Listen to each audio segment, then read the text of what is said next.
কিডনির পাথর গলে প্রস্রাবের সাথে বেরিয়ে আসবে আর গ্যাস্ট্রিক আলসার ভালো হবে। এর জন্য কি করতে হবে, এই যে জার্মান লতার 4-5টা পাতা আপনি বেটে এর থেকে 15 থেকে 20 ml রস বের করে এর সাথে একটু মধু মিশ্রিত করে আপনি প্রতিদিন সকালবেলা টানা 15 দিন যদি এটা খালি পেটে খেতে পারেন, আপনার গ্যাস্ট্রিক আলসার একদম ভালো হয়ে যাবে। আর কিডনির পাথর থাকলে এটাকে প্রতিদিন সকালবেলা 3 থেকে 4টা পাতা আপনি চিবিয়ে যদি খেতে পারেন টানা 15 দিন, আপনার কিডনির পাথর একদম গলে প্রস্রাবের সাথে বেরিয়ে আসবে। বহু বছরের পুরনো পায়খানার সাথে রক্ত যায়, অনেক ডাক্তার দেখিয়েছেন, অনেক টাকা পয়সা খরচ করেছেন, তাও ভালো হয় না, তাদেরকে আমি অনুরোধ করব এই ভিডিওটি অনুসরণ করার জন্য। কি করতে হবে, এই কিছু থানকুনি পাতা বেটে এর থেকে 3-4 চামচ রস বের করে প্রতিদিন সকালে খালি পেটে টানা 7 দিন যদি আপনি এভাবে খেতে পারেন, তাহলে আপনার যতই পুরনো রক্ত আমার সঙ্গে একদম ভালো হয়ে যাবে। যাদের প্যারালাইসিস হয়েছে, শরীরে অবশ ধরে গেছে, তাদের জন্য আজকের এই গুরুত্বপূর্ণ ভিডিওটি। তারা কি করবেন, আকন্দ গাছের পাতা এনে এটাকে থেতো করে এর থেকে রস বের করে এর ভিতরে সরিষার তেল দিয়ে আর 2 কোয়া রসুন দিয়ে এটাকে ভালো করে গরম করে হালকা কুসুম গরম অবস্থায় যে জায়গায় অবশ হয়েছে বা ব্যথা করে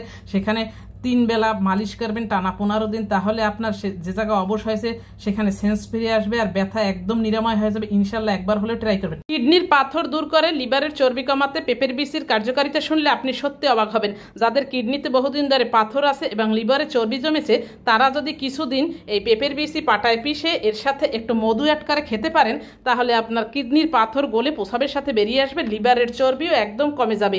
লিভার ও কিডনির বিষাক্ত পদার্থ দূর করে লিভার এবং কিডনিকে একদম সুস্থ রাখবে, 100% কার্যকরী। যে সকল ছোট বাচ্চারা বিছানায় প্রস্রাব করে তাদের মায়েদের জন্য আজকের এই গুরুত্বপূর্ণ ভিডিওটি। তারা আর বিছানায় প্রস্রাব করবে না, কি করতে হবে, 1 গ্লাস কুসুম গরম পানির ভিতরে 1 স্লাইস লেবুর রস চিপে দিয়ে এর ভিতরে 1 চিমটি হলুদ দিয়ে এতে একটু মধু মিশ্রিত করে বাচ্চা ছেলে অথবা মেয়েকে যদি রাতে খাইয়ে ঘুম পাড়িয়ে দিতে পারেন, এভাবে কিছুদিন করলে তারা আর বিছানায় প্রস্রাব করবে না, 100%। বাচ্চাদের ঠান্ডা কাশি জ্বর হলে কখনোই কেমিক্যাল যুক্ত ঔষধ খাওয়াবেন না। কি করতে হবে, কতগুলো তুলসী পাতা, লবঙ্গ, গোলমরিচ আর একটু আদা কুচি দিয়ে এটাকে সুন্দর করে পানিতে 5 থেকে 10 মিনিট ভালো করে ফুটিয়ে নেবেন।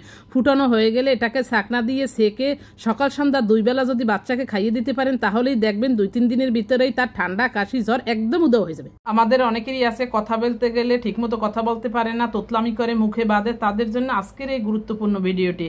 তারা কি করবে, এই নুন খুঁড়ো গাছের পাতা একদম কাণ্ড সহ বেটে 2 চামচ পরিমাণে করে এর ভিতরে 1 চামচ খাঁটি মধু দিয়ে দিনে 2 বার করে টানা 15 দিন যদি খেতে পারেন, তাহলে ইনশাল্লাহ তার আর কথা বলতে কোনো জড়তা থাকবে না, সে কোনো প্রকারই তোতলামি করবে না, 100% কার্যকরী। 70 বছরের পুরাতন শ্বাসকষ্ট ও হাঁপানি ভালো হয়ে যাবে মাত্র 15 দিনে। অনেকেই আছেন শ্বাসকষ্ট হাঁপানিতে দীর্ঘদিন যাবত কষ্ট পাচ্ছেন, ডাক্তার দেখেন তবুও ভালো হয় না, তারা কি করবেন, 3-4টা তেলাকুচা গাছের পাতা ও একটা ফল বেটে এটাকে 1/2 গ্লাস পানির ভিতরে গুলে এভাবে সকাল বিকাল রাত 3 বেলা করে খাবেন টানা 15 দিন। এভাবে যদি খেতে পারেন, আপনার যত পুরাতন শ্বাসকষ্ট হাঁপানির রোগ থাক না কেন একদম ভালো হয়ে যাবে ইনশাআল্লাহ। শুইতে সুতো পরানোর এই দারুণ টেকনিক আপনাকে জানতেই হবে। জীবনে শুধু একবার শুইতে সুতো পরান আর সারা জীবন সেলাই করে নিন। এই প্রথম সুতা সবসময় 2 নালে ভর্তি করবেন, প্রথম সুতা শেষ হয়ে গেলে প্রথম সুতা সেই শেষের নালের ভিতরে দ্বিতীয় সুতা আবার 2 নালে ভরে দেবেন, আবার দ্বিতীয় সুতা শেষ হয়ে গেলে তৃতীয় সুতা 2 নালে আবার দ্বিতীয় সুতা সেই শেষের নালের ভিতরে ঢুকিয়ে দেবেন, আবার তৃতীয় সুতা শেষের নালের ভিতরে চতুর্থ সুতা এভাবে ভরে দেবেন। জীবনে শুধু একবার শুইতে সুতো পারবেন, সারা জীবন সেলাই করবেন।